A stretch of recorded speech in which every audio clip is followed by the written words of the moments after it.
سفر برائے سفر نہیں کیا جاتا، بلکہ سفر کیا جاتا ہے کسی مقصد کے لیے۔ یہ دنیا بھی، ہم لوگ اجنبی ہیں، ہم لوگ پردیسی ہیں۔ کل تک بہت سارے لوگ اس دنیا کے اندر تھے۔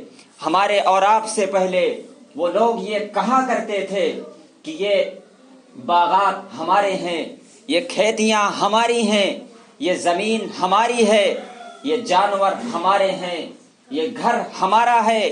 آج وہ سب کچھ چھوڑ کر چلے گئے ہیں، قبرستان کے اندر سو رہے ہیں۔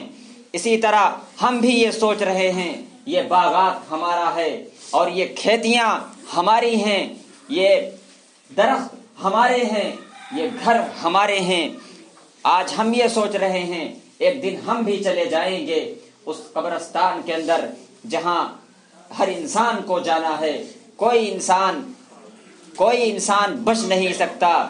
اللہ رب العزت والجلال نے قرآن مجید میں ارشاد فرمایا، کل نفس ذائقۃ الموت، ہر نفس کو موت کا ذائقہ چکھنا ہے، چاہے وہ انسان ہو، چاہے جنات ہو، چاہے وہ امیر ہو، چاہے وہ غریب ہو، چاہے وہ مالدار ہو، چاہے وہ چھوٹا ہو، چاہے وہ بڑا ہو، چاہے وہ مرد ہو، چاہے وہ عورت ہو، کوئی بھی ہو، ہر ایک کو اس جہان سے کوچ کر کے اس جہان میں جانا ہے، اور ایک ایک چیز کا اور ایک ایک بات کا اور زندگی کے ایک ایک لمحے کا حساب دینا پڑے گا۔